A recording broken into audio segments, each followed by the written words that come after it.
Tiene los ojos negros, como la noche oscura.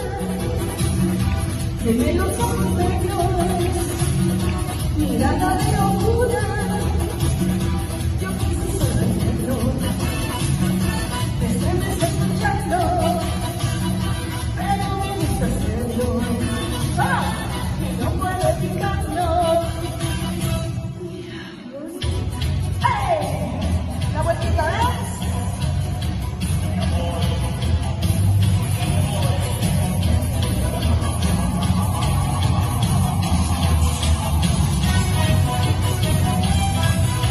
Ahí ustedes vieron el cumbión que se armó en la asamblea y que hoy es una noticia desde la tarde del domingo 1 de diciembre a propósito de que el legislador del oficialismo que solicita el espacio no tenía los permisos para hacerlo. Inmediatamente saltó la presidenta de la asamblea, el propio legislativo a través de un comunicado y ADN defendiendo a sus legisladores porque son cosas que ocurren. Y sí es cierto que son cosas que ocurren y por eso mismo hoy tendremos dos posturas, la del correísmo y la del oficialismo, con dos entrevistados de lujo. Vamos a tener una entrevista con Pierina Correa del Legislativo, con quien vamos a hablar del Código de la Niñez y la Adolescencia, que opina que quedó todavía en atraso el debate a propósito de lo controversial que es. ¿Qué es mentira y qué es verdad de este cuerpo legislativo? ¿Es cierto que la gente con paridad de género puede adoptar? Todos los mitos y verdades de este cuerpo legal serán en este momento analizados, así que amigos, no pueden desprenderse del programa.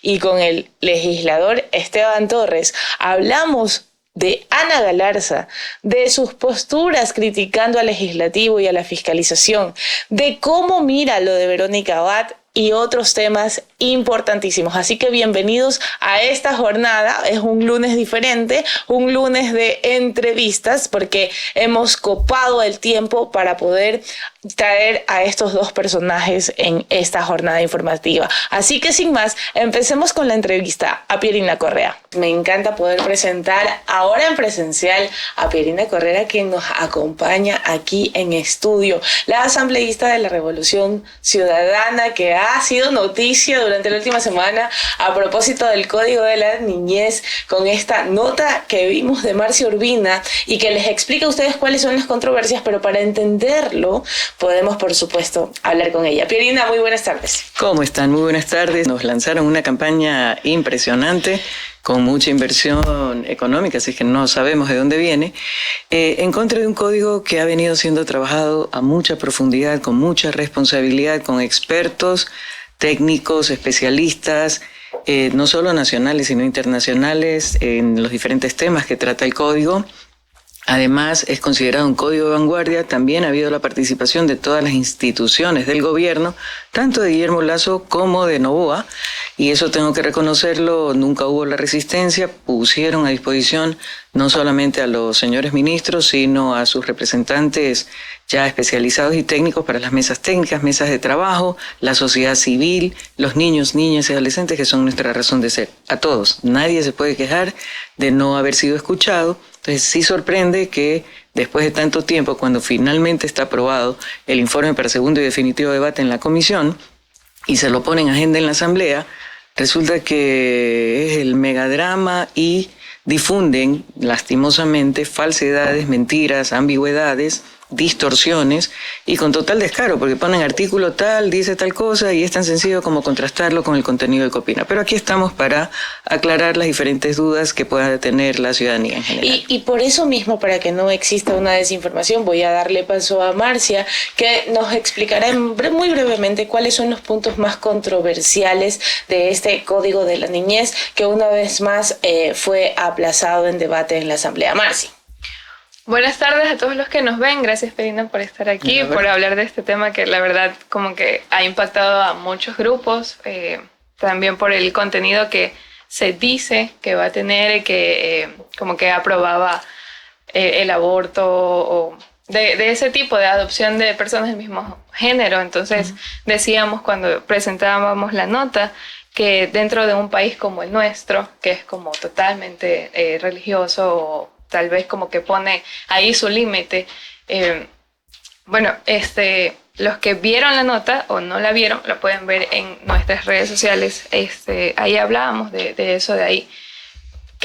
¿Qué hay de controversial con los ¿Dónde otros están los partidos puntos de que eso? se encuentran? A ver, hay varios temas que inquietaban. Efectivamente, nos decían el código, el COPINA, como se lo conoce, el Código Orgánico de Protección Integral a Niños, Niñas y Adolescentes. Por si acaso, todos los nombres en la Asamblea son de la longitud de un párrafo. Sí. Así es que por eso preferimos usar siglas. El COPINA, en ningún momento, ningún capítulo, ningún artículo, ninguna sección habla de un aborto sin restricciones. ¿Qué pasa? ¿Cómo se conforman las leyes en nuestro país? Tenemos varias directrices, por decirlo así. Primero, la Constitución de la República como máximo cuerpo legal, del cual parten y al cual se relacionan todas las otras leyes, reglas, reglamentos, todo lo que viene a continuación. Pero también el Ecuador es firmante de la Convención de los Derechos de Niños, Niñas y Adolescentes, que recientemente, el 20 de noviembre, para más detalles, cumplió 35 años de existencia. Es el convenio más firmado a nivel mundial. Y el Ecuador no solo lo firmó, sino que lo ratificó. ¿Qué quiere decir esto? Y de acuerdo al derecho internacional y a la misma Constitución del Ecuador, las disposiciones que emanan del convenio, las directrices son vinculantes. ¿Qué significa esto? Que tenemos que adaptar nuestro marco jurídico, en este caso, en todo lo que compete a niñez y adolescencia, a lo que señala la Convención y luego la Constitución. Hay otro tema que son las sentencias de la Corte Constitucional, que se supone que es la entidad que debe garantizar la observación y respeto a la Constitución. Lastimosamente, y digo lastimosamente porque no siempre estoy de acuerdo con las sentencias, también, según la Constitución, son inapelables y de obligatorio cumplimiento. ¿Qué quiere decir esto? Nos guste o no nos guste, estemos de acuerdo o no, tenemos que incorporarlas al marco legal. ¿Qué pasó con la sentencia de la Corte que declaró la despenalización del aborto en los casos de violación? Antes habían dos causales: por riesgo de la vida de la madre y por violación a personas, a mujeres con discapacidad intelectual. La sentencia que hizo, sacó lo de discapacidad intelectual y dejó cuando hay riesgo de la madre o cuando es un embarazo por violación, consecuencia de una violación. Y así quedó. No me lo he inventado yo, es una sentencia de la Corte Constitucional. Entonces, ¿qué nos toca poner a nosotros? Y si no recuerdo mal es el artículo 41 del COPINA. Tenemos que hacer referencia a esa ley y a la sentencia en lo que corresponde a la edad que manejamos nosotros, adolescentes.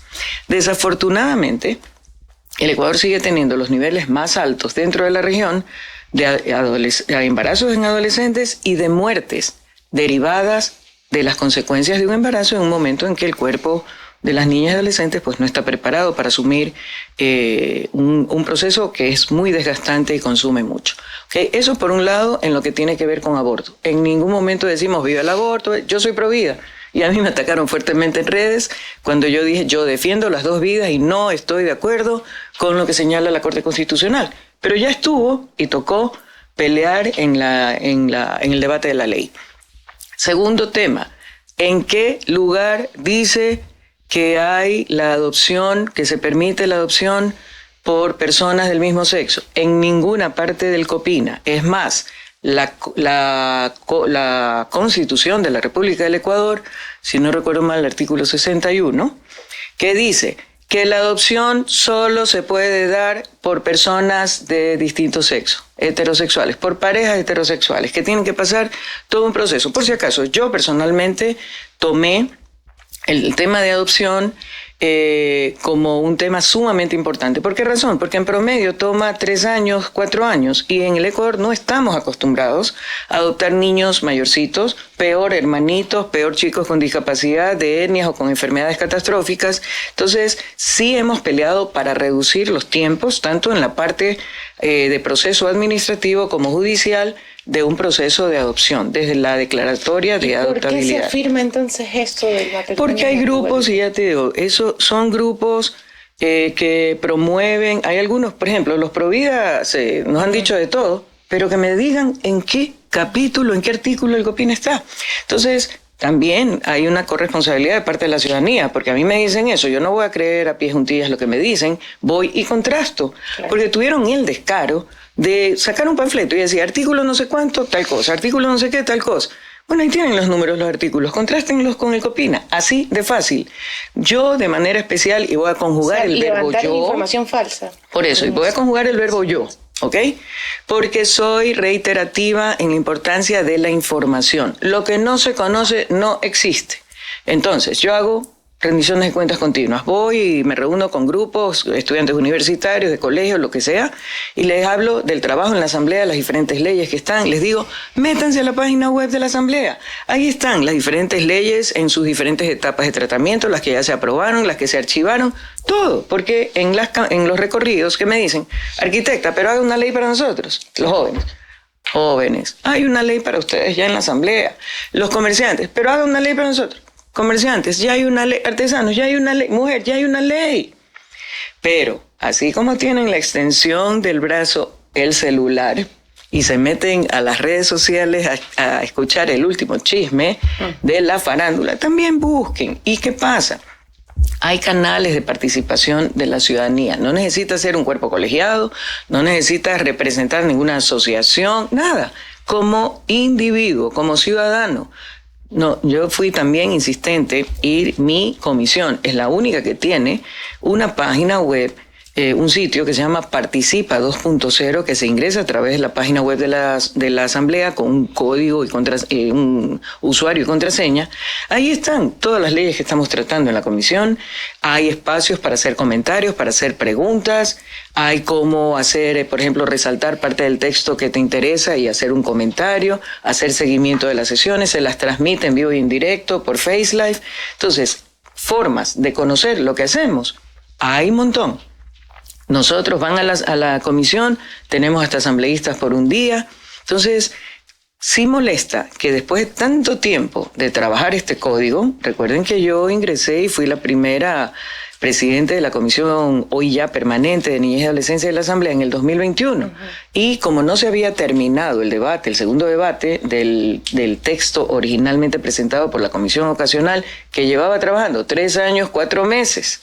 Entonces, miren cuánto tiempo. Claro. Entonces, la pedimos porque también UNICEF había hecho una solicitud por escrito diciendo hay que profundizar el COPINA. Y eso es lo que hicimos. Mucha gente me pregunta, ¿pero por qué tantos cambios en el COPINA? Porque la vida en el Ecuador y en el mundo ha cambiado. No sabíamos que iba a haber COVID. Ahí hubo telemedicina, teleeducación, teletrabajo, cosas que inciden y que eran nuevas para muchos. Entonces, a partir de eso, hemos tenido que generar nuevas leyes o reformas a leyes existentes. Hubo niños que quedaron huérfanos como consecuencia del COVID. Sí. O sea, había que abordar el manejo de esos chicos. Yo fui una de las proponentes de la ley de salud mental, por ejemplo, vital en estos casos. Se incrementó el tema de femicidios y se lo incluyó como delito formal en el Código Orgánico Integral Penal. Entonces, hay que trabajar la afectación de los niños que quedan huérfanos como consecuencias de un femicidio. ¿Me explico? Entonces, las sentencias de la Corte, que hemos recibido como 10 sentencias de la Corte. El caso Satia, 2 mujeres que convivientes, matrimonio, unión, como quieran llamarlo, una de ellas decide embarazarse. Obviamente, ninguna de las dos podía aportar el esperma. El esperma viene de banco externo. Queda embarazada, nace su nena, van a inscribirla en el registro civil y le dicen, nombre de la madre, fulanita del tal, nombre del padre, menganita de tal. Y el pobre oficial, el pobre empleado del registro civil dice, no, pero usted no es el padre. Entonces, a partir de esa situación, hay una demanda ante la Corte Constitucional que genera en lo que se conoce como la sentencia Satia. Satia, el nombre de la nena, y la Corte dispuso la obligatoriedad en respeto al derecho a la identidad de la niña que fuera aceptada el registro, la inscripción en el registro civil. Y a propósito de esta sentencia, que es importante que la gente recuerde, ¿no? Que ya hay algunos derechos contemplados en esa índole. El matrimonio entre personas del mismo sexo, no lo decía yo, es una sentencia de la Corte Constitucional. Ahora, ¿qué sí existe en el COPINA que está creando revuelo? Mira, nosotros habíamos, por si acaso, para mencionar así un par de sentencias más, la sentencia de la Corte que declara inconstitucional la preferencia materna en temas de tenencia. Ok. Por ejemplo, esa es otra, que había que incluirlo. La sentencia que abre las relaciones sexuales consensuadas entre pares, chicos de 14 años hasta 18 años menos un día. Sí. Ahí ha cuestionado un montón de cosas, porque si la chica queda embarazada, ya no puede argumentar violación porque fue consensuado. Entonces, o se va al clandestino, que es delito contemplado en el COIP, o lo tiene, ¿verdad? Si lo tiene, ¿qué pasa? Y no quiere ejercer la maternidad, lo puede ingresar al sistema de adopción. Y si lo tiene, ese bebé come, ese bebé hay que atenderlo, hay que vestirlo. ¿Cómo haces? La Constitución dice, a partir de 15 años pueden trabajar los chicos con permiso de los padres y dejando espacio para estudios y ocio. Entonces, ¿pero desde cuándo es la sentencia? ¿Desde qué edad? 14. Entonces yo le decía a uno de los integrantes de la Corte, y para los chicos que tienen menos de 15 años, ¿qué pasa? Los padres, o sea, los abuelos del bebé por nacer, le digo, ¿y por qué tienen los abuelos que asumir una responsabilidad que es de por vida si ni siquiera han sido parte de la diversión? Le digo, no han sido parte del quiquirimiao.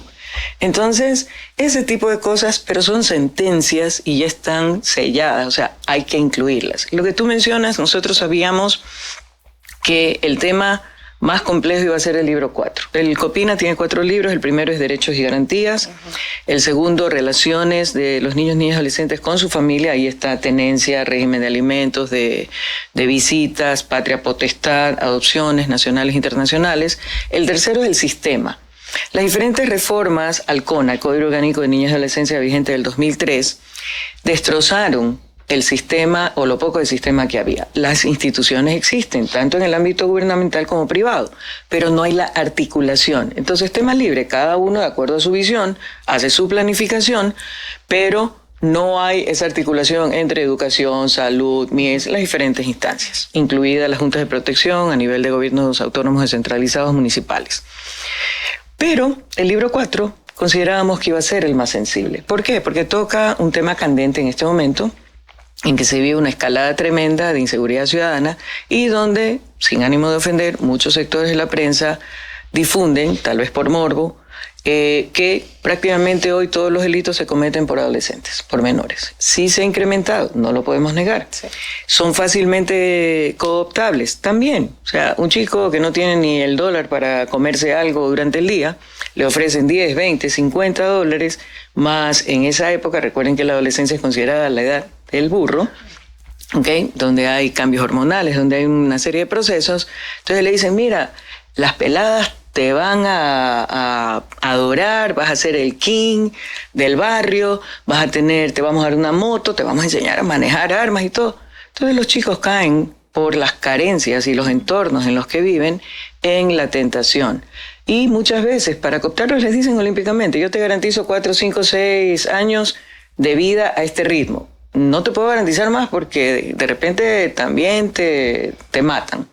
Y el chico, en los testimonios que hemos recibido, prefieren vivir intensamente un mes, un año, el tiempo que sea, sabiendo que pueden morir y no estar sujetos a 30 años de miseria, de pobreza. Entonces, en otros casos, otros programas, porque justo en estos últimos tiempos hemos trabajado mucho en el tema de violencias, UNICEF, la PUSE, acaban de señalar, entregar la estrategia para combatir todo tipo de violencia contra niños, niñas y adolescentes.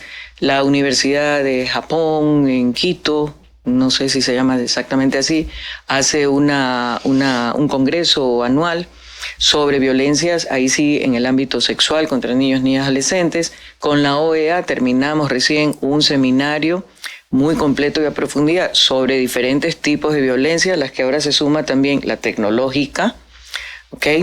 Y mucho cuidado con la inteligencia artificial.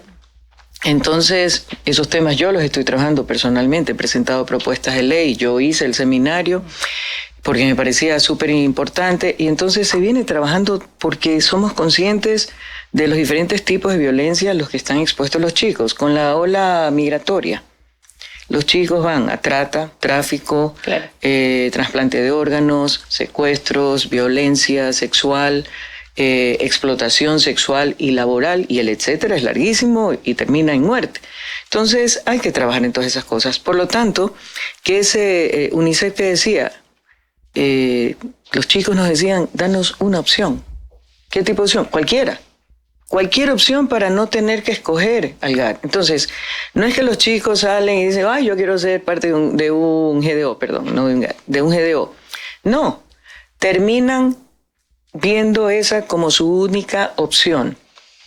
La inmadurez, la falta de desarrollo emocional, toca también, pero las condiciones de su entorno, falta de acceso a educación, a salud, entre otras cosas. En algunos datos, mira, tengo aquí. No hay un solo criterio respecto de la afectación hacia un chico en términos de la prisión, la institucionalización, la condena, que también les dicen, ven que como eres pelado no te va a pasar nada. Y mucha gente cree que como es menor de edad, así mate, acribille, le dicen vaya una palmadita en el hombro y siga con su vida. No, no es así. Los detienen, los juzgan, los condenan, los sentencian, los institucionalizan. Institucionalizar es meterlos presos. Lo que no van es al Turi, al Rodeo, a la Roca, a la penitenciaría del Litoral o a la Tacunga. Van a los centros de adolescentes infractores, pero ahí no pueden pasarse cuando les da la gana. Tienen horarios, tienen regímenes de visita, de alimentación, les enseñan oficios. El que visité les daban pastelería y cocina, tenían carpintería, tenían costura, ¿ya? Y los que cumplen 18 años y aún no han cumplido su condena, van a un pabellón aparte, en el mismo centro, pero totalmente aislado de los chicos, justamente para proteger a los menores. Ahí tienen que reconocer que cometieron el delito, reconocer y aceptar que su acción afectó a terceros. Tiene que haber justicia y reparación como con cualquier persona y cualquier delito. El abordaje es el que difiere. No es una justicia punitiva de castigo como la que se aplica al adulto, que se asume que ya tiene un desarrollo emocional, cognitivo completo. Es justicia restaurativa, que permite, por la inmadurez de la edad en la que han cometido el delito, a través de medidas socioeducativas, acompañamiento en salud, educación, oficio, salud mental, se puede recuperar a este chico para una senda de bien. Y hemos tenido en sesión reservada en la comisión testimonios de hoy jóvenes, pero que en su momento delinquieron siendo adolescentes, que han tenido diferentes experiencias dependiendo del centro en el que les tocó cumplir su condena por delitos mayores. O sea, estoy hablando de condenas entre 4 y 8 años, ¿ok? Eso quiere decir sicariato, asesinato, femicidio, violación, ese tipo de delitos. Y uno estaba por graduarse ya de psicólogo porque tuvo la oportunidad de estudiar y acceder, vía telemática obviamente, a estudios.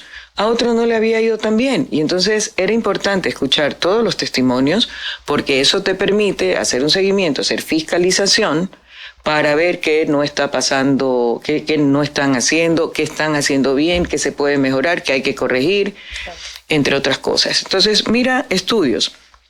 No hay cómo poner una regla general para todos.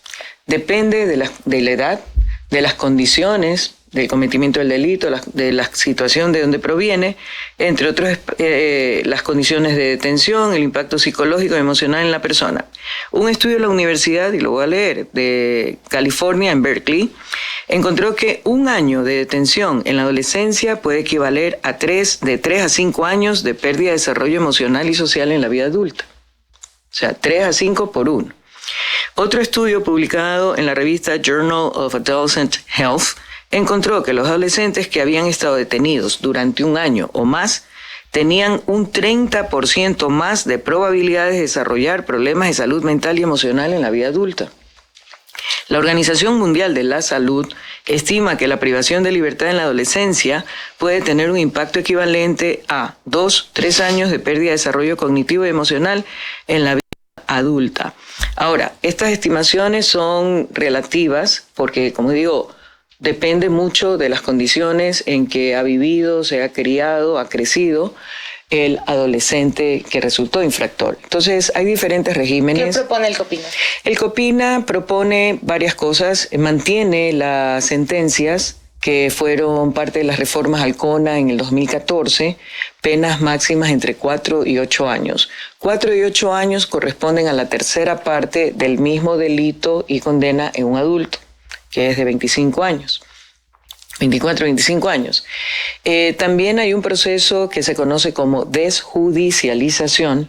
¿Por qué? Porque la convención y todos los instrumentos relacionados a niños, niñas, adolescentes, incluido el comité para nuestro país, cada país firmante tiene un comité propio que analiza, informa y hace recomendaciones en función del monitoreo de cómo se llevan los derechos de niños, niñas, adolescentes en ese país, que recomiendan el menor encuentro, el menor contacto posible con el sistema judicial penal por la afectación que puede tener. Entonces, para delitos que no implican pérdida de vida, se puede ir a procesos de desjudicialización o de mediación, por ejemplo. Pero siempre el principio va a ser justicia restaurativa, justicia y reparación. O sea, no es que el chico se va tan campante y si te he visto no me acuerdo. No. Hay todo un proceso y por eso se llama restaurativa. Es un trabajo que no puede ser interrumpido, como pedían algunos asambleístas, al cumplir 18 años que se lo mande ahí sí a un centro de internamiento de personas adultas, porque se rompe el proceso restaurativo. Entonces sí se los separa, pero no se los manda allá. ¿Ok? Eso es lo que recomienda el COPINA. Y sobre todo, estamos hablando de cosas post cometimiento del delito. Claro. ¿Sí? Y ahí están un poco las posturas más reacientes al código, ¿o hay otros puntos? Sí, o sea, hay algunos, por ejemplo, hay un informe de Ana minoría. Galarza ha sido frontal y Bueno, construye. Anita Galarza nunca habla en la comisión, por si acaso. Ah, sí. O sea, está en mi comisión, lo máximo que se le oye cuando tomamos lista es presente. Y eso es todo lo que habla en la comisión. O sea, ella un poco va de la mano de Jorge Peñafiel, los dos están en mi comisión. De 9 asambleístas que integramos la comisión, 7 votos fueron a favor de todos los procesos, porque no es que se hace una sola votación, esta fue ya la votación final del informe. Y ellos se abstuvieron, los dos, y han presentado un informe de minoría, que primero solo firmaba Peñafiel y luego se sumó Anita. Ahí que dice, bajar la edad de inimputabilidad. En este momento está desde los 14 años. ¿Qué quiere decir esto? Que a partir de los 14 años pueden ser juzgados. Como adultos. Y como les digo, ¿qué exigimos? No como adultos. Por el delito, juzgados penalmente. Pero ¿qué exigimos? Y hemos trabajado con el Consejo de la Judicatura, la especialización de todos los actores del sistema judicial. Abogados, jueces, fiscales, porque tienen que tener una visión totalmente diferente a la que usarían para juzgar a un adulto. Tuvimos un juez especializado en justicia penal adolescente y yo personalmente le dije, a ver, señor juez, usted que ha tenido 10 años de ejercicio con esta disposición entre 4 y 8 años de sentencia máxima, ¿considera que el incremento de penas ayudaría a disuadir del cometimiento del delito? Y fue un rotundo no.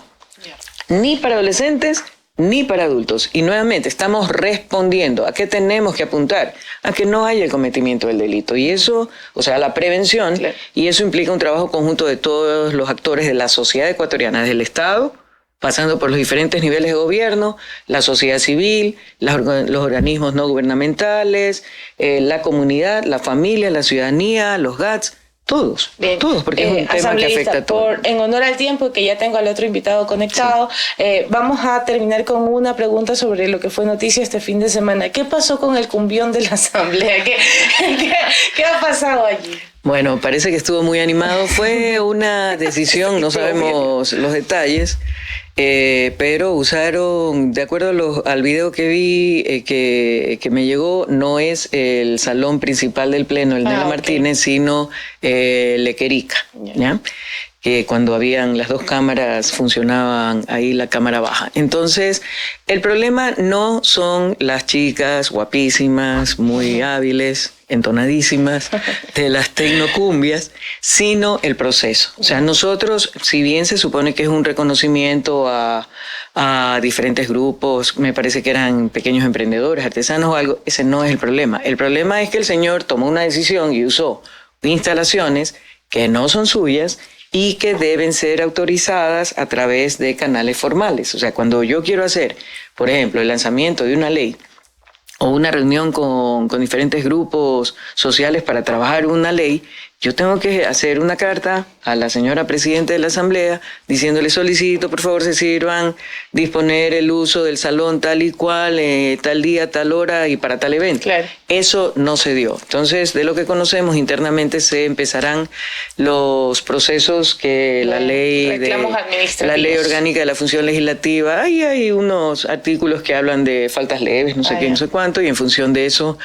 las sanciones, porque sí se incumplió el procedimiento de solicitar el evento. No podemos cuestionar el evento per se, porque hemos tenido la orquesta sinfónica, la de cámara, grupos tanto de baile como musicales. Es el irrespeto al proceso. Ahí ustedes lo tuvieron, nunca alcanza el tiempo para poder abordar los temas completos, pero vamos a tener a Pierina Correa en una nueva ocasión. Ahora, amigos, antes de continuar con la entrevista de Esteban Torres, que ya está conectado, tengo que decirles una importante información que obviamente para quienes viven en Guayaquil es medular. Amigos, Guayaquil conduce seguro gracias a 4 nuevos pasos elevados de la ciudad. Son 4 pasos elevados recién inaugurados a lo largo de la urbe para llegar a tiempo a nuestro destino. Conoce los límites de velocidad, rutas alternas y vías habilitadas en www.guayaquil.gov.es. Guayaquil, ciudad de todos. Ahí tuvimos la importante mención y corriendo. Ya está conectado el ex asambleísta y hoy candidato a legislador, Esteban Torres. Quiero saludar al aspirante a legislador, ahora y ex viceministro de gobierno de Daniel Noboa, Esteban Torres, controversial personaje de la política nacional que ha decidido venir a la defensa después de habernos negado muchas entrevistas. Bien, ¿cómo le va, Esteban? Muy buenos días. Buenos días. Usted es la polémica y la controversial. Yo soy buena gente. Yo también soy buena gente y usted lo sabe. No quiero entrar en detalles, pero por eso está aquí, por algo está aquí, ¿no? Tan mal no le debe caer. Bien, ¿cómo le va, Esteban? ¿Qué tal receso político, podríamos decirlo, o ya está haciendo pre-campaña en medio? Bueno, en lo que se permite, ¿no? En lo que está permitido. No pre-campaña, pero ya saliendo a medios de comunicación y a ciertas cosas, ¿no? Y sobre todo recorriendo las estructuras como candidato nacional de las provincias, ayudando a los candidatos, viendo necesidades y diseñando un poco la campaña con ellos de lo que se viene. Bueno, tanto de lo que hablar, voy a tratar de aprovechar cada minuto de esta entrevista con todos los temas que han sido coyuntura en torno a su vida política, a todo lo que se ha vivido este año. Primero, y quiero empezar con algunas posturas importantes que fueron en su momento puestas en la mesa y que alzaron interrogantes que hoy vamos a tener la oportunidad de develar. Una de las principales es que Esteban Torres, como viceministro, empezó a criticar la fiscalización. Y aquí es importante ponerlo encima, porque usted fue interpelante en el gobierno de Guillermo Lasso y uno de los principales legisladores que defendían la fiscalización. ¿Qué pasó y cómo toma usted la postura de sus ex colegas de Curul con obviamente la sorpresa ante estas afirmaciones, ¿no? A ver, lo primero, por supuesto que yo fui fiscalizador, fui interpelante de un expresidente de la República y creo yo, en mi interior, una de las razones por las cuales se firmó la muerte cruzada. Porque si el juicio político se dejaba solo en manos de las otras personas que parecían que iban a ser interpelantes, aunque al final solo fue la legisladora Viviana Veloz en ese entonces, no había real amenaza para el gobierno y por ende no había motivación para firmar la muerte cruzada. Así que sí, ¿a qué? Usted puede revisar mi historia en la Asamblea, que no fui jamás ni un extorsionador, ni una persona que presentaba de 5 a 10 pedidos de información diarios para ver cómo eso me conseguía una cita con el ministro. Eso no hice. Mis procesos de fiscalización y sobre todo de temas de información estaban ceñidos a temas específicos de obras públicas en la provincia, la ampliación de la entrada a Ambato, la ampliación de la salida de Ambato hacia Riobamba y así sucesivamente. Pero ¿qué es lo que pasó en números en esta asamblea? Que habían pedidos que superaban a los que tuvieron en el gobierno de Lenín Moreno, a los pedidos de información que tenían en el gobierno de Lasso. Y bueno, ni se diga los del expresidente Correa, donde no había ningún pedido porque tenían el control de la Asamblea, pero eso fue lo que hago. Yo cuando fiscalizo lo hago de frente, interpelando al presidente de la República, no mandando cartitas 20 por día para ver si algún ministro me escucha. Y luego en la reunión le digo, oiga, el zonal de su ministerio no se olvidará de lo que pasa. Usted siempre tan agudo. Y está bien Por eso es que sea... hay que venir a territorio comanche, hasta en campaña. Yo no había venido a la defensa, pero aquí estoy. Pero qué bueno que venga. ¿Y por qué nunca nos visitó? Esa es una pregunta que yo le tengo a usted. ¿Por qué nunca me dio una entrevista como viceministro? A ver, había una lógica también desde la comunicación de gobierno de no amplificar temas en algunos medios que eran abiertamente opositores, como ustedes. No somos opositores, Pero Esteban, por sí Dios. son. A mí me da risa que me digan eso, porque me han dicho correísta, me han dicho novoísta. Es una cosa sencilla. Yo tengo 15 años en este Pero oficio. el director de muy este cortos. medio sí está de candidato. Yo soy la directora opositor. de este medio. Soy la directora de este medio. Y la gerente de ¿Y este qué medio hoy. y el otro señor ya salió? Ya hace rato. Y ni siquiera estuvo haciendo periodismo nunca. Gabriel Martínez es un comentarista y obviamente yo no le voy a negar, es accionista de la defensa. O sea, él es real. Pero quien maneja la línea editorial soy yo. Cualquier cosa, frenten conmigo. Otra cosa, Esteban, Ya. usted me conoce el tipo de periodista que soy.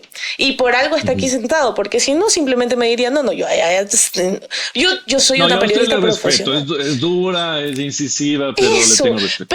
pero jamás me va a ver siendo un portalucho de lo último. Eso quiero dejárselo clarito, porque cuando usted vuelva a ser un asambleísta, si es que gana, que probablemente sí gane, y no me va a decir, no, yo a usted no le voy a dar entrevistas porque es opositora. No, pues, o sea, por yo soy eso periodista.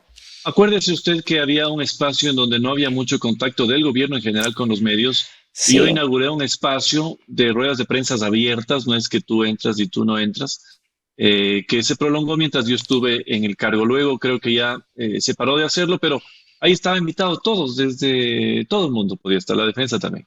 La defensa también. Así que no es que pero a mí me veces parece no daba terrible. entrevistas, pero sí hacía la Y yo locución. conozco sus posturas políticas antes de estar en ADN y la verdad quiero decirle, y perdón por llevar esto a una conversación tipo café, pero a mí me sorprende que Esteban Torres, el hombre que amaba la democracia, el hombre que amaba la libertad de expresión, de repente me diga, nosotros no hablamos con medios que son opositores. Primero, la defensa no es opositora y quiero dejárselo claro a todo el mundo.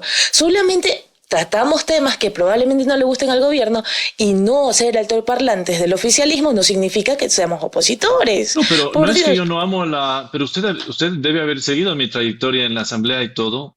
Y yo siempre fui muy duro con los medios. Para mí los medios son actores políticos y yo les trato como actores políticos y siempre lo he hecho. Por eso he tenido entrevistas muy duras con algunos periodistas en televisión nacional, algunas se hicieron virales. Pero eso no significa no dialogar. Yo dialogo, pero dialogo con fuerza. Y tampoco es que, así como no santifico a los políticos, tampoco santifico a los periodistas, ¿no? Pero esta postura de con ciertos medios no hablamos se extendió también al legislativo. No, y esto de que yo de asambleísta no daba entrevistas a ciertos medios. Tenía y vetados eso a está ciertos muy medios. mal, Esteban, eso está No. muy mal. Si yo fuera su asesora, en Sí algún momento le diría, hable con los medios, vaya Pero para allá, si me dé la cara. maltratan, si me maltratan. Si difunden noticias falsas, como se ha evidenciado con algunos pseudo periodistas que se pasaban los memes contra mí, con el señor Villavicencio, oiga, ¿cómo les voy a dar una entrevista? Ya metió los chats también lo aludieron en esos chats. Esos chats ¿quién No me lo iba a dieron, aludir? pero me mencionaron una serie de personas. Este señor Najas mandaba memes diciendo que yo soy homosexual para hacerme daño en las redes. ¿Por qué? Porque estaba interpelando al presidente Lazo. Así de simple. ¡Qué barbaridad! ¿Ha hablado con Najas? ¿Ha puesto alguna medida? No va a hacer nada, porque por ahí algunos de sus ex colegas ya están haciendo cosas judiciales. Las cosas, yo soy muy de que las cosas caen por su propio peso, pagarán sus maldades en la tierra y yo no judicializo absolutamente nada. Podría hacerlo, pero no es mi estilo. Vamos a ver, vamos a ver. Esto de que las carteras de Estado no deben responder a los asambleístas, Esteban, esta fue otra cosa que nosotros nos quedamos, ¿qué? Dios mío, pero si viene de Esteban Torres, el asambleísta que más, y yo puedo decirlo al frente de todos, aunque la gente quizás no esté de acuerdo conmigo, pero yo sí consideré que usted era un rostro visible dentro del legislativo cuando estuvo. Con estas posturas ahora, es que es un poco contradictorio, me explico. Entonces, por supuesto que... No, es necesario. no es contradictorio y por eso yo le pido, si usted revisa, eso está documentado, mis pedidos de información. Una cosa es que yo haga medios todos los días, como lo hacía en la Asamblea, denunciando y por supuesto poniendo los puntos sobre las IES, pero en los papeles yo era muy respetuoso. Me ceñía a lo que tenía que hacer y a lo que me había planificado como legislador en ese entonces de Tungurahua. Pero ¿qué es lo que pasó en esta Asamblea? Como le digo, empezaron a mandar 15 papeles por día, por legislador. Habían ministerios que tenían despachos completos. Yo mismo, como viceministro de gobierno, les decía, señores, tienen que destinar un equipo para eso. Pero cuando esto se convirtió ya en pura, no era afán de fiscalización, el gobierno decidió, dentro de sus potestades, saber qué responde y saber qué no responde, sabiendo que las consecuencias de no responder algo es el juicio político. Pero como usted habrá visto, todos los juicios que mencionaban o amenazaban no terminaron siendo juicios porque no había fundamento. Entonces sí, se tomó una postura política de que los temas muy importantes se responden y se acude a la Asamblea y en otros casos simplemente no se le responde. Punto. Y ahora, hablando de esta, bueno, que usted mismo lo dijo con sus labios, de guerra que el legislativo le ha lanzado al ejecutivo, ¿cómo están las relaciones en este momento con el ejecutivo? O sea, entre el ejecutivo y legislativo. Uh-huh. Siempre hay diálogo, como usted sabe, en la Asamblea entre legisladores. Hay capacidad de llegar a acuerdos mínimos, puntuales. A veces coinciden posturas sin que uno hable u otro. Pero si usted me pregunta si hay un diálogo entre cabezas de bancadas, no, eso no existe. No. Y eso no se rompió completamente. Oiga, Entonces, ¿y usted está peleado con las bancadas o ya entró en diálogo también? No, yo hablo todos los días con varios legisladores, que son amigos, ¿no? Siempre he tenido cercanía. Además, hay que entender algo. En la política uno se pega por posiciones políticas, por argumentos, pero no tiene que llegar a lo personal, porque cuando uno llega a lo personal cruza ya, ahí sí, un límite que le evita tener esa relación personal. Yo siempre he hecho política así, por eso, cuando se meten en lo personal, corto la relación. Cuando la discusión es política, legislativa, lo que sea, abierta la posición, ¿no? Además, si uno sabe que tiene la razón, sabe que en la pelea puede ganar el argumento, pero distinto es que se metan a temas personales, a insultos personales, ahí sí yo cierro la puerta. Ya se lleva con Henry Kronfle. ¿Ah? Ya se lleva con Henry Kronfle. No he hablado con él, no sé si él se lleve conmigo. El que pecó de cabeza caliente fue él, pero yo no tengo ningún problema con nadie. Bueno, importante. ¿Hay viceministro de gobierno ya? Porque estaba ese curul vacío todavía, ese puesto. Entiendo que no, todavía no sé qué se haya decidido. Chuzo, sé que nadie puede ponerse en el puesto de Esteban Torres. Demasiado alta la vara. No, es que digamos que yo fui vocero, pero claro, tranquilamente puede haber alguien que se encargue. Hay muchas tareas de gestión en el Ministerio de Gobierno, las subsecretarías, entonces eso tranquilamente lo puede hacer alguien sin ser necesariamente vocero, ¿no? Oiga, y además el ministro ya he visto que es vocero. Como le pregunté a su ex compañera de curul allí, la asambleísta Pierina Correa, ¿usted cómo ve lo que pasó con el asambleísta de ADN este fin de semana? A ver, no creo que fue el momento ni el lugar, sin duda. No es del Pleno, como muchos dicen, es del Salón del Ex Senado, que se usa precisamente para este tipo de eventos. Ahora también veo una serie de escandalizados por ver unos pares de muslos preciosos bailando. Bueno, yo no sé, tampoco es que somos aquí la Santa Inquisición, ¿no? Y al que no le guste la tecnocumbia, bueno, casi no es ecuatoriano. Se han criticado las formas. Sí, por eso, yo creo, no era el momento, no era el lugar. Entiendo que era un homenaje a los artesanos, tiene que haber alegría. Quizás la propia indumentaria no fue la correcta, pero como le digo, tampoco pequemos aquí de buenos samaritanos que unos muslos bien puestos sí nos gusta ver, ¿no? ¿Por qué querés regresar a la Asamblea, Esteban? A ver, esto es importante e interesante para mí. Es la primera vez que me siento parte de un proyecto político grande que tiene que tener un apoyo desde la Asamblea, no solo por temas de gobernabilidad, sino por llevar a cabo todos esos cambios que ha inaugurado este gobierno en funciones. Y yo creo que puedo aportar desde mi experiencia, desde mi conocimiento, a una bancada que creo que va a ser muy importante como la de ADN. Pero es interesante porque a diferencia de lo que usted le hubiera dicho quizás en otras elecciones, mis proyectos para Tungurahua son estos y los voy a llevar a cabo. Aquí soy parte de un colectivo político en donde todos nos alineamos un poco a lo que se tiene que hacer. Y la próxima asamblea, que esperamos que sea distinta, no será fácil, será también complicada como todas. Y bueno, ahí podremos ayudar a los jóvenes veteranos, porque yo soy un joven que ha estado en la asamblea y puedo ayudar. ¿Cuántos años tiene ahora? 35. Ah, es menor que yo por un año, jovencito con una carrera política en ascenso. Si hacemos una 35. evaluación, ¿qué logró en el viceministerio de gobierno? Usted era como básicamente la cara Bueno, del gobierno de Daniel Noboa. Bueno, actuábamos como equipo, quizás como digo, yo era más vocero en temas políticos, pero era un equipo el que trabajaba y varios logros, le voy a enumerar. Lo primero, la aprobación de las leyes económicas urgentes que mandó el gobierno, las primeras al menos, las que teníamos previsto mandar, luego se incrementó la agenda legislativa. La aprobación o la ratificación del acuerdo Ecuador-China, porque ahí veo que salió un portal que verifica y dice, no se firmó el acuerdo en la época de Noboa de TLC Ecuador-China. Oiga, ¿usted cree que Lazo hubiera podido ratificar esto en la Asamblea? No, se caía ese acuerdo. Nosotros lo logramos hacer. El manejo de los subsidios también. El presidente nos dio una tarea muy complicada, apenas 15 días para políticamente manejar la focalización de los subsidios. Creo que eso lo hizo con éxito.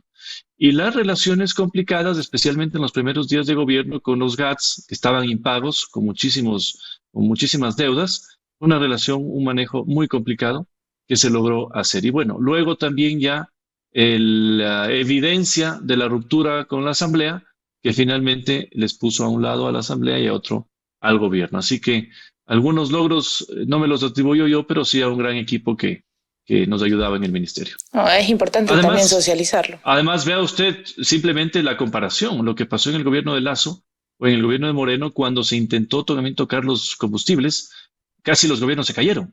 Esta vez fue completamente distinto y eso fue producto no solo de una planificación mucho más estructurada en lo económico y en lo político, sino también de entender qué pasó esas veces, revisar toda la bibliografía disponible, ver qué acuerdos se rompieron, qué se pudo hacer, qué no, y manejar con esa manera algo muy sensible que le permitió finalmente al Ecuador tener 600 millones de dólares más que se iban sobre todo por las provincias de Galápagos y las costeras en combustible de tráfico de combustibles.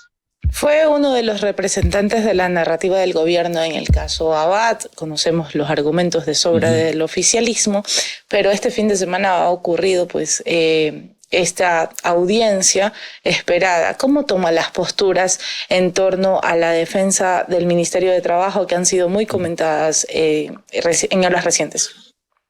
A ver, como usted sabe, yo estoy dentro de un proceso. Fui demandado por esta señora junto con el presidente de la República y no me quiero pronunciar en detalle porque en ese proceso en el que estoy actualmente culminó la audiencia y estamos esperando la resolución.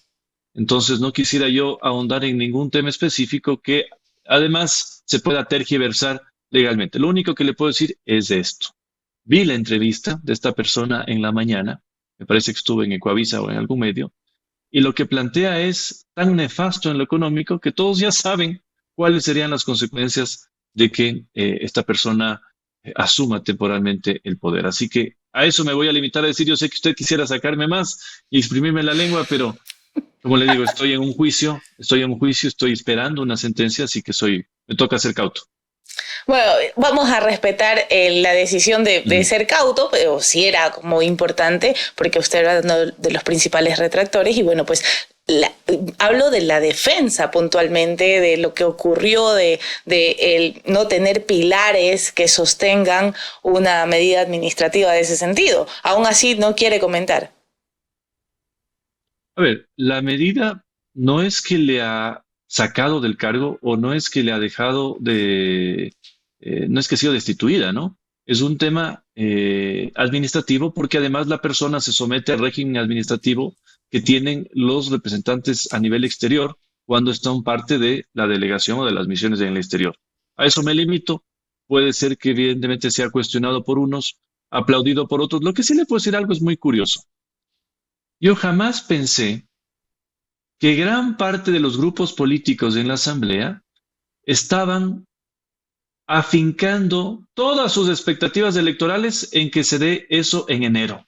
Por eso no dieron paso al pedido de la Corte Nacional sobre un enjuiciamiento. El proceso ha avanzado y las evidencias son claras contra el resto de personas. Esto tendrá que continuar desde mayo del 2025, pero sí me sorprendió todo ese afán de los grupos políticos por tener ese elemento en enero como un elemento para poder pelear numeritos en las elecciones. Parece que se les dañó la fiesta, ¿no? Eso es lo único que le puedo decir. Bueno, y no puedo dejarlo ir, por supuesto, sin tocar un tema. Plan B en algún momento citó, fue en junio de 2024, Esteban Torres contra el resto del mundo. Hemos hablado de algunas de las controversias que ha representado, pero no me puedo ir sin preguntarle por Ana Galarza. ¿Qué fue lo que pasó allí, Esteban? O sea, ¿qué pasa con Anita que ustedes andan en guerra permanente? Mira, la señora creo que tiene serios problemas mentales. Ella desde que era joven tenía ese tipo de problemas mentales. En Ambato es conocido. Ella y su esposo son personas no queridas en Ambato. Y ese ataque en lo personal que ha hecho contra mí está absolutamente infundado. Ha caído muy mal. Y vea usted cómo es la vida. Su esposo está escondido de candidato alterno en la asamblea de la primera candidata de Construye Tungurahua. Así que, como digo, las verdades caen por su propio peso. Yo lamento mucho que hayan llegado a esos niveles. Yo soy muy amigo de el hermano del esposo. Me parece una buena persona. Le respeto a él, pero la verdad es que este señor con su esposa son personas indeseables, ¿no? Ya, y con respecto a eso, ese señalamiento, porque también es importante el contraste que Vea, ella usted hizo. acaba de subir en el Twitter ayer una foto de la asamblea diciendo quién de estos dos mató a Fernando Villavicencio. Imagínese usted ese grado de imputación directa, ¿no? Pero bueno. El señalamiento de que usted le bajó su candidatura. Oiga, discúlpeme, yo seré el culpable de que hagan mal los papeles. Le cuento cuál es la realidad Por cuando favor. uno es candidato en este país. No es sencillo llenar los papeles, hay que hacer declaraciones juramentadas de toda la lista, hacer las aceptaciones de las candidaturas, verificar que se cumpla con el porcentaje de jóvenes, de mujeres, de hombres, en fin. Si eso no hicieron bien, oiga, no es culpa de más que las personas que tenían que hacer esos papeles. Por eso se cae esa candidatura. Y por eso se caen 3 candidaturas más a nivel nacional y algunas a nivel provincial. Este es un trabajo muy serio, difícil de hacer. Y si uno no tiene equipos con experiencia que lo hagan, probablemente pase eso. A mí nunca me ha pasado que no he podido inscribirme por falta de un papel. Todo en regla, todo se hace bien. Eso cuesta dinero porque los candidatos a veces no quieren pagar al contador que hace una serie de cosas. Las declaraciones juramentadas, uno como cabeza de lista les paga a todos en las notarías. En fin, si eso no se hizo bien, simplemente pasó lo que pasó. Y en ese caso fue casi unánime, me parece unánime la decisión del TCE. Entonces no es que hay por donde dudar siquiera, no es que fue una decisión dividida. Bueno, es importantísimo. Y ya como último punto para dejarlo ir y no aburrirlo tanto, Esteban, bueno, No, de yo estoy una vez, divertido. por supuesto. Nos hemos reencontrado. Nos hemos reencontrado, nos hemos por primera vez pues sentado a contestar preguntas y está muy bien para que usted se dé cuenta de que los medios no son cucos, incluso lo que usted señale de opositores. Ahora, lo otro, y podemos hacer una conversación agradable. ¿Qué puntos son mejorables? Porque yo entiendo la narrativa oficialista, en serio la entiendo, yo he tratado de contrastarla incluso de manera adecuada, pero ya haciendo una mirada hacia adentro. Dígame, porque así mejor lo pongo de analista, ¿qué puntos son mejorables del gobierno de Daniel Noboa en los que pudieran trabajar en un siguiente gobierno? Muchísimos. Lo primero, comunicación. Lo segundo, gestión. ¿Cuál es la lamentable realidad con la cual se topa cualquier gobernante? No Noboa, no solo Moreno, no solo Lasso. Que casi el 85 y hasta el 90% de la planta burocrática en la mayoría de instituciones están con nombramiento. Entonces, ¿qué significa eso? Hay órdenes de la cabeza de que se ejecuten las cosas y a veces no se mueven los equipos como se tienen que mover. Y uno dice, bueno, cámbienlos. No es sencillo, porque para usted comprar la renuncia necesita muchos millones de dólares que no están tampoco disponibles en la economía para al menos cambiar, no le digo el 100%, ir modificando un 20% que permita alinearse a lo que el gobernante, en este caso Daniel Noboa, proyecta, lidera, pero que a veces los equipos no ayudan. Entonces, ese es uno de los grandes retos siempre en la función pública y por eso yo soy muy agradecido de la oportunidad que tuve de estar en el gobierno porque he podido contrastar por primera vez lo legislativo y lo ejecutivo. Y me quedo con una experiencia muy rica del ejecutivo por la dificultad que uno tiene de mover equipos, de alinear a los equipos y por supuesto de que las cosas se comuniquen lo que se está haciendo. Así que yo creo que esos son dos grandes temas que se pueden mejorar y que sin duda se van a mejorar.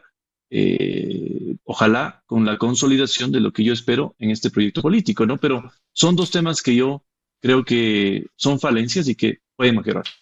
Bueno, Esteban, yo de una vez lo comprometo para venir a la defensa cuando esté en Guayaquil, a darnos una visita, a hacer nuevas entrevistas, tanto como candidato como legislador, si vuelve a entrar a gobierno. Gracias, le agradezco y bueno, volveré. Ojalá, verá, sí, que yo le saco el baile del volveré y lo hago viral. Bueno, listo, Esteban, muchísimas gracias por este tiempo. Hasta luego. Un gusto, chao. Que pase muy bien. Okay, hasta luego. Bien, amigos, ahí está Esteban Torres. Yo creo que han sido dos entrevistas increíbles las que hemos tenido hoy, tanto con Pierina Correa como con el hoy candidato a legislador Esteban Torres, con el que teníamos muchos temas pendientes que lograron subsanarse. Obviamente muchos quedaron en medio de la carpeta, pero por tiempo no pudimos abordarlos. Espero en serio que les haya gustado este programa y nos vemos el día martes 3 de diciembre aquí en La Defensa, donde entendemos que la verdad no es patrimonio de nadie, pero defenderla es obligación de todos. Nacidos para defender la verdad, con periodismo de rigor, precisión y veracidad. Un canal digital de análisis y crítica, con investigación de alta rigurosidad y una narrativa audiovisual moderna para llevarlos más allá de la noticia y acercarlos a la realidad. Es hora de erradicar la desinformación y las falsas narrativas. Defendemos el buen periodismo que la ciudadanía ha buscado con tanta urgencia. Defendemos la verdad con periodismo. Somos La Defensa.